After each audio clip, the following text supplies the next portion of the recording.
Dear students,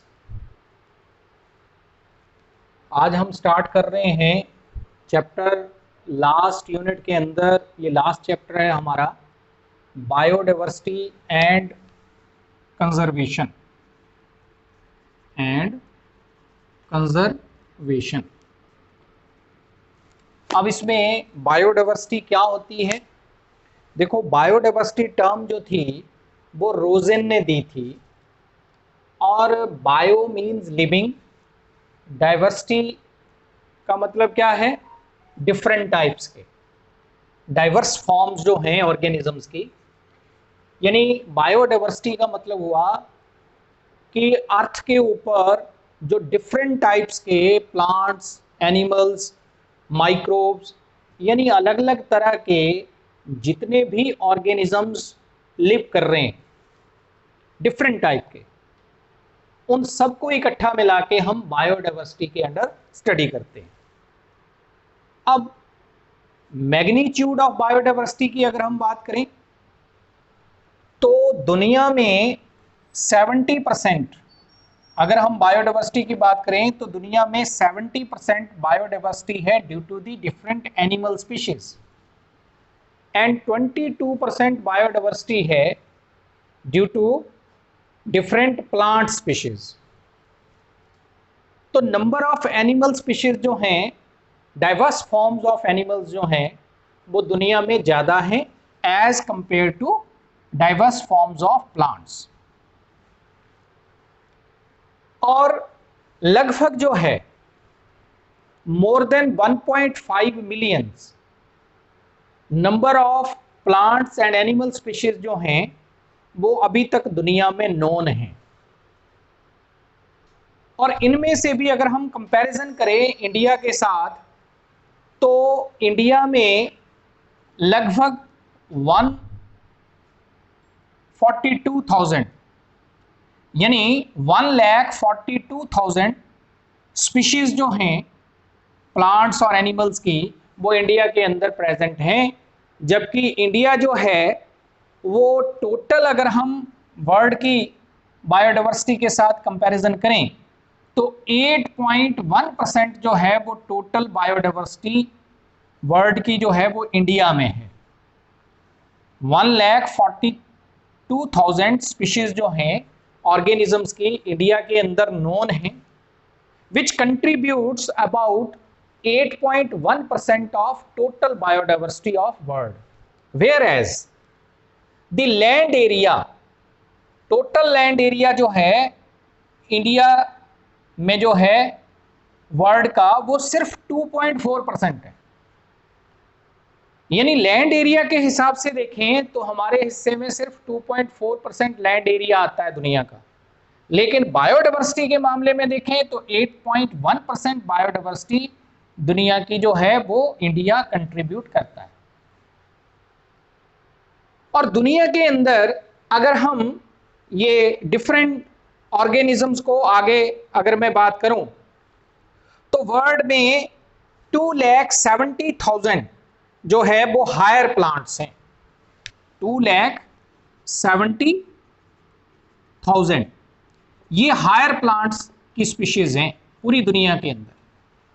ये जो मैं बोल रहा हूं कि non plants and animal species जो हैं वो मोर देन 1.5 मिलियन हैं पूरी दुनिया में, जिनमें से हायर प्लांट्स 2,70,000 ये दुनिया में हैं।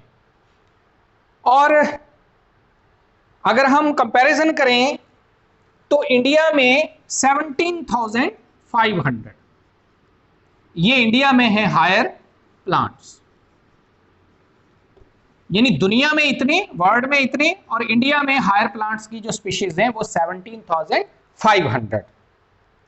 सिमिलरली इसके अलावा अगर हम एनिमल्स में देखें तो मैमल्स की स्पीशीज जो हैं वो 4,650 ये क्या है? मैमल्स की स्पीशीज हैं इन दी वर्ल्ड। इंडिया में लगभग 300 मैमल्स की स्पीशीज हैं इन इंडिया। तो इंडिया जो है वो one of the mega biodiversity country है। दुनिया में 17 मेगा डाइवर्सिटी एरियाज हैं, रीजन्स हैं, और इन 17 मेगा डाइवर्सिटी एरियाज में या 17 मेगा डाइवर्सिटी कंट्रीज हैं, ऐसा कह सकते हैं हम दुनिया के अंदर, जहां lot of plants, lot of animals, lot of microbes, यानी डिफरेंट टाइप के ऑर्गेनिज्म जो हैं वो पूरी दुनिया में मिलते हैं। तो ऐसे रिच बायोडाइवर्सिटी के मामले में जो रिच एरियाज हैं दुनिया में, जिनको हम मेगा बायोडाइवर्सिटी एरियाज बोलते हैं, वो 17 हैं, और इंडिया उनमें से एक है। India is one of the mega biodiversity country in the world which contributes 8.1% of the total biodiversity of the world, whereas the land area which comes under the Indian region or within the Indian boundaries, that is only 2.4%. तो ये एक mega biodiversity country है। Next है इसके बाद levels of biodiversity. Levels of biodiversity, biodiversity के different levels हैं, और बेसिकली 3 डिफरेंट लेवल्स की हम बात करते हैं बायोडाइवर्सिटी में। लेवल्स ऑफ बायोडाइवर्सिटी, बायोडाइवर्सिटी कह दें या बायोलॉजिकल डाइवर्सिटी कह दें। देखो, जो टर्म थी बायोडाइवर्सिटी ये रोजेन ने दी थी, लेकिन इसको पॉपुलराइज किया था, इसको और हम ये कह सकते हैं कि डाइवर्स फॉर्म्स ऑफ बायोडाइवर्सिटी जो थी उनको एक्सप्लेन जो किया था वो विल्सन ने किया था, एडवर्ड विल्सन ने। तो levels of biodiversity, levels of biodiversity में नंबर 1 जेनेटिक लेवल।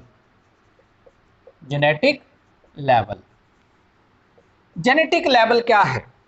देखो, according to Edward Wilson, diversity in the number and types of genes, number and types of genes, types of genes, और साथ में हम chromosomes की भी बात कर सकते हैं, और number and types of chromosomes, chromosomes.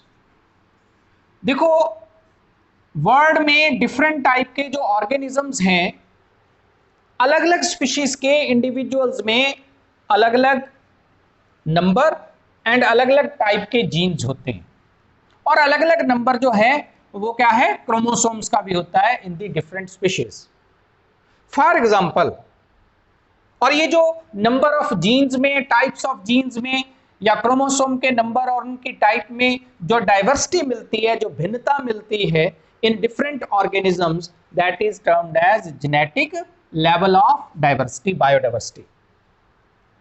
For example, अगर हम एवरेज देखें तो एक बैक्टीरियोफेज के अंदर, एक बैक्टीरियोफेज के अंदर, इन ए बैक्टीरियोफेज अबाउट 100 जीन्स होते हैं, 100 जीन्स। सिमिलरली अगर हम माइकोप्लाज्मा में देखें, माइकोप्लाज्मा, माइकोप्लाज्मा वाललेस मनेरियंस होते हैं, इनमें 200 टू 300 450 टू 700 450 टू 700 जीन्स होते हैं। एक माइकोप्लाज्मा के अंदर इतने नंबर ऑफ जीन्स होंगे। सिमिलरली ई कोलाई, जो कि एक बैक्टीरिया है, ई कोलाई, इसके अंदर जो है 4000 जीन्स जो हैं वो प्रेजेंट होंगे। सिंगल क्रोमोसोम होता है जिसको हम प्रो क्रोमोसोम कह देते हैं। सिमिलरली अगर हम ड्रोसोफिला, जो कि एक फ्रूट फ्लाई है, इंसेक्ट है, ड्रोसोफिला, इसके अंदर total number of genes about 50,000 होते हैं, 50,000। सिमिलरली हमारे में, यानी ह्यूमन बीइंग में ह्यूमन में देखें तो कितने हैं, 30 to 40,000, 30 to 40,000 जीन्स होते हैं। तो अलग अलग स्पीशीज के अंदर, अलग अलग इंडिविजुअल्स के अंदर जो है नंबर ऑफ जीन्स ये वेरी करते हैं डिफरेंटली, और ये सब में जो है ये मैंने यहां ड्रोसोफिला के अंदर बोल गया 50,000, ये हम 50,000 ड्रोसोफिला में नहीं, ड्रोसोफिला में 13,000 के आसपास जीन्स होते हैं, क्योंकि टोटल नंबर ऑफ क्रोमोसोम जो हैं वो 4 पेयर्स होते हैं, हमारे में 23 पेयर्स होते हैं, इनमें जो है 4 पेयर्स होते हैं। तो टोटल नंबर ऑफ जीन्स जो हैं वो 13,000 जीन्स। जो 50,000 जीन्स हैं वो अराइजा सेटाइबा, और अराइजा स्टाइबा होता है राइस, तो अराइजा स्टाइबा यानी राइस के अंदर ये 30,000 टू 50,000, 30,000 टू 50,000 जीन्स जो हैं ऑराइजा स्टाइबा के अंदर होते हैं। ह्यूमन बीइंग के अंदर 30 टू 40,000। अब ये जो नंबर ऑफ जीन्स में, डिफरेंट स्पीशीज के नंबर ऑफ जीन्स में या नंबर ऑफ क्रोमोसोम्स में, जैसे मैंने इसमें बोला 4 पेयर्स हैं, इसमें जो है 23 पेयर्स हैं। इकोलाई एक बैक्टीरियम है, उसमें एक ही क्रोमोसोम होगा, लेकिन नंबर ऑफ जीन्स जो है वो 4000 है। तो ऐसे ये जो वेरिएशन होती है in the number of chromosomes and types of chromosome, number of genes and types of genes में in different organisms, इसे हम क्या बोलते हैं, genetic level of biodiversity. Next है इसके बाद स्पीशीज डाइवर्सिटी, सेकंड आता है, second level of diversity is species diversity. Species diversity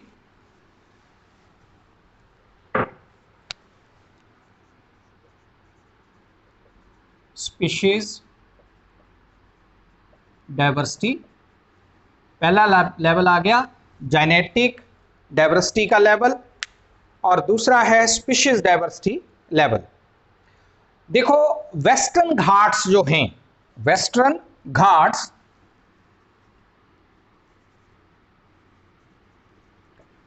Ghats जो हैं उनमें नंबर ऑफ एम्फीबियन स्पीशीज,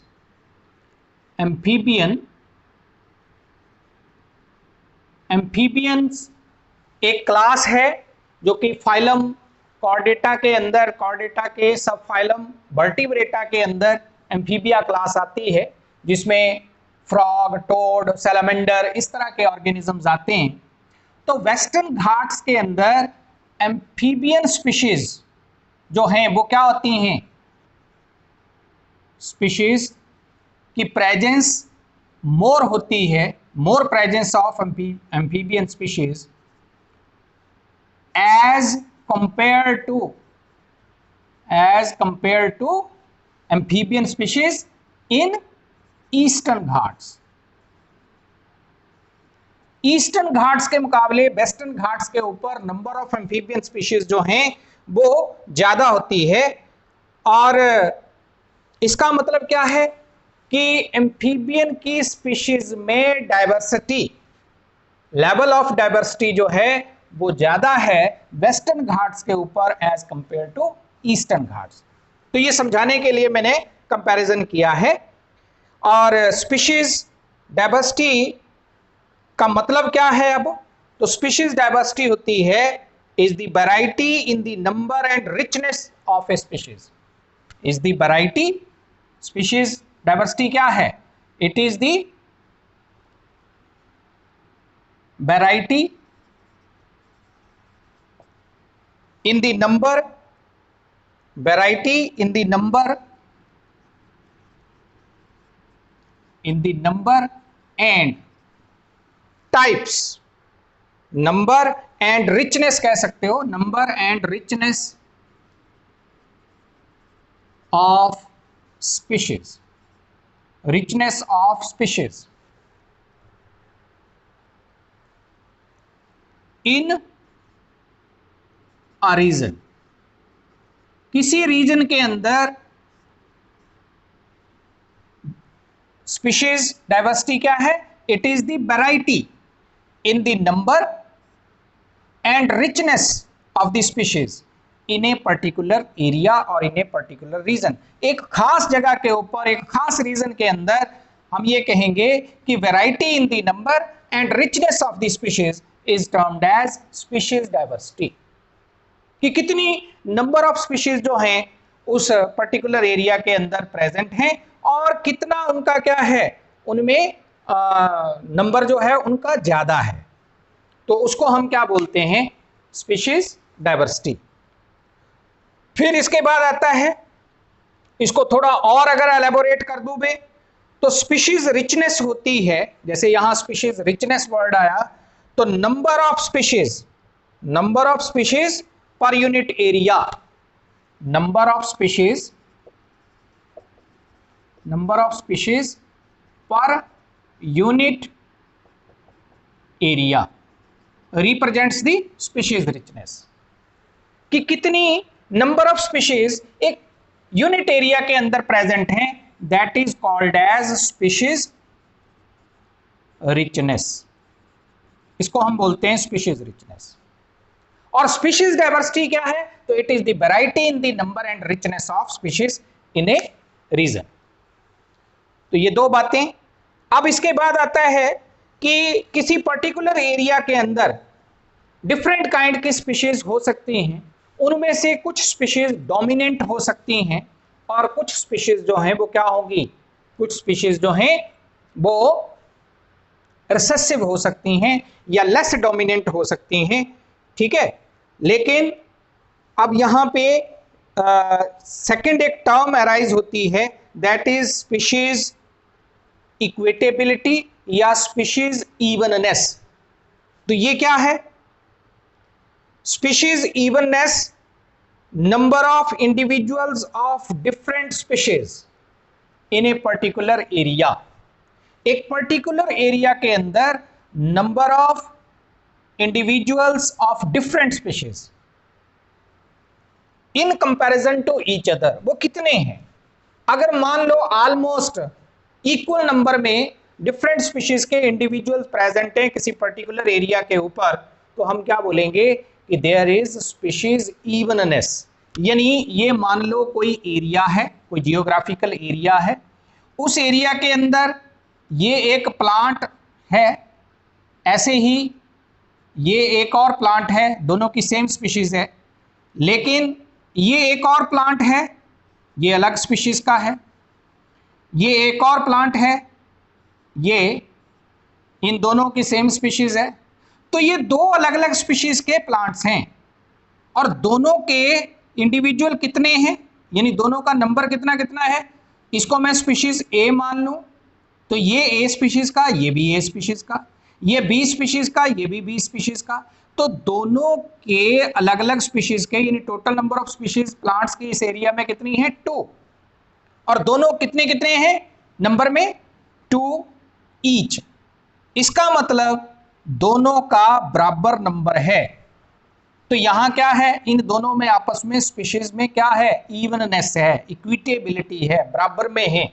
ऐसा नहीं कि अगर मान लो मैं ऐसा कर देता कि ये ऐसे, तो ये भी बी स्पीशीज का है, तो फिर क्या हुआ था, ये बी स्पीशीज जो है उसके इंडिविजुअल ज्यादा हैं, ए का सिर्फ एक ही है, तो इसकी क्या होगी अब? डोमिनेंस। और ये क्या है?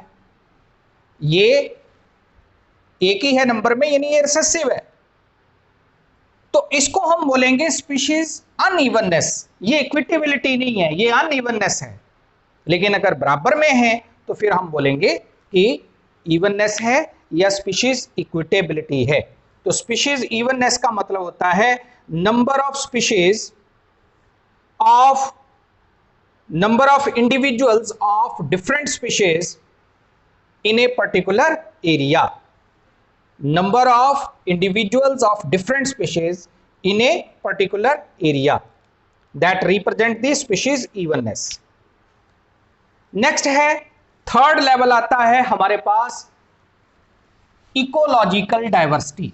फर्स्ट हो गया जेनेटिक डाइवर्सिटी, सेकंड है species diversity, and the third is ecological diversity. Ecological diversity या जिसको इकोसिस्टम डाइवर्सिटी भी कह देते हैं, it is further of 3 types. इसको हम alpha, beta and gamma diversity ये नाम दे देते हैं। अब अल्फा डाइवर्सिटी का मतलब क्या है? It is the type of diversity which occurs within the community, within a community, within a community। किसी कम्युनिटी के अंदर जो अलग अलग स्पीशीज होंगी उस कम्युनिटी के अंदर, उनमें जो हमें डाइवर्सिटी नजर आती है, that is called as alpha kind of ecological diversity और ecosystem diversity within the community, diversity within the community, और it is the species diversity in a given community. किसी गिवन कम्युनिटी के अंदर जो species के बीच में diversity हमें नजर आएगी, that is called as alpha kind of ecological diversity.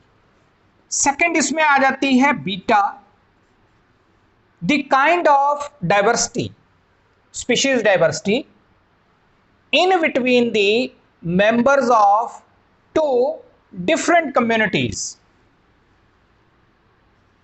different communities के मेंबर्स के बीच में, विच लाई साइड वाइज, जो कि एक दूसरे के पास में लाई करती हैं 2 अलग अलग कम्युनिटी, तो उनके बीच के मेंबर्स में जो इकोलॉजिकल डाइवर्सिटी होगी, that is called as beta diversity. और इसको ऐसे भी कह सकते हैं कि it is biodiversity which appears in a range of communities, ठीक है, due to replacement of species,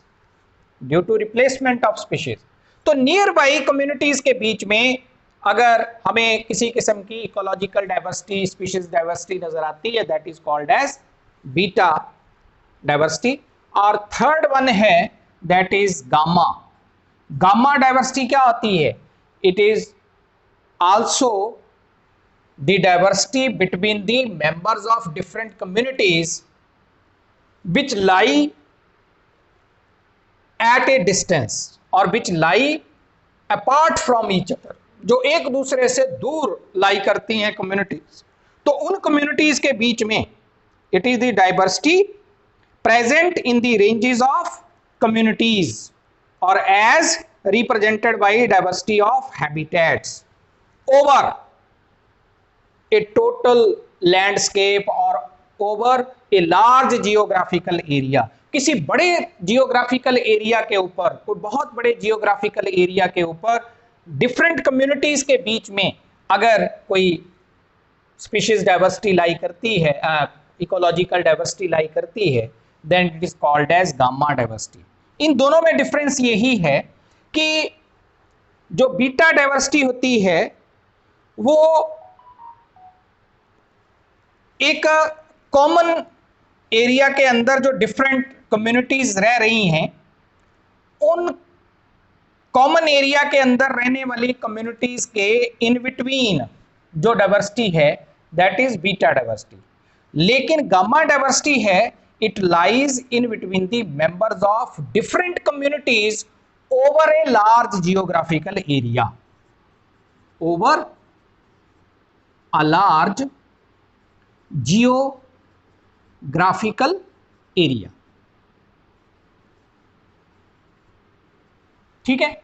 यानी कहने का मतलब ये एक जियोग्राफिकल एरिया है, उस एरिया के अंदर जो है ये डिफरेंट स्पीशीज हैं, अलग अलग स्पीशीज हैं, इनके बीच में अगर ये एक कम्युनिटी है, उसके मेंबर्स के बीच में अगर डाइवर्सिटी है then it is known as alpha. अब ये एक कम्युनिटी है, ये इसके साथ में कोई दूसरी कम्युनिटी है, तो नियर बाई कम्युनिटीज के मेंबर्स के बीच में जो होगी, in between the two different communities जो कि नियर बाई लाई कर रही है, ज्यादा दूर तक डिस्टेंटली अपार्ट एक दूसरे से वो प्लेस्ड नहीं है, तब इसे क्या बोलेंगे, बीटा। लेकिन ये एक कम्युनिटी है, ये दूसरी कम्युनिटी है, ये तीसरी कम्युनिटी है, ये चौथी कम्युनिटी, यहां नंबर ऑफ इंडिविजुअल्स लिव कर रहे हैं, ऐसे ये इंडिविजुअल्स हैं। तो इस कम्युनिटी और इस कम्युनिटी जो कि एक दूसरे से काफी डिस्टेंटली अपार्ट हैं, एक दूसरे से काफी दूर प्लेस्ड हैं, तो इनके बीच में यानी over a large geographical area अगर मेंबर्स ऑफ डिफरेंट कम्युनिटीज के बीच में कोई डाइवर्सिटी है then it is known as gamma diversity. तो ये 3 डिफरेंट टाइप की इकोलॉजिकल डाइवर्सिटीज थी, तो या इकोसिस्टम डाइवर्सिटी। तो इतनी अभी हम ये जो है बातचीत करते हैं, बाकी इसके बाद आगे जो है बायोडाइवर्सिटी के अंदर कि बायोडाइवर्सिटी को थ्रेट्स क्या हैं, और बायोडाइवर्सिटी एरियाज जो हैं, मेजर बायोडाइवर्सिटी एरियाज या जिनको हम रिच बायोडाइवर्सिटी एरियाज या हॉट स्पॉट्स ऑफ बायोडाइवर्सिटी बोलते हैं, वो कौन कौन से हैं, और इन बायोडाइवर्सिटी एरियाज की कंजर्वेशन यानी कि इन बायोडाइवर्सिटी एरियाज को हम कैसे कंजर्व कर सकते हैं, डिफरेंट प्लांट्स डिफरेंट एनिमल्स को कैसे हम जो है कंजर्व कर सकते हैं। क्योंकि अगर मान लो नेचर में कोई एक छोटा सा ऑर्गेनिज्म भी एक्सटिंक्ट होता है तो पूरे इकोसिस्टम के अंदर उसके जो हैं इल इफेक्ट्स पैदा होते हैं। तो को एग्जिस्ट करना यानी कि डिफरेंट स्पीशीज का एक दूसरे के साथ जो है वो मिलके रहना, उसके लिए कंजर्वेशन ऑफ बायोडाइवर्सिटी जो है वो बहुत ज़रूरी है।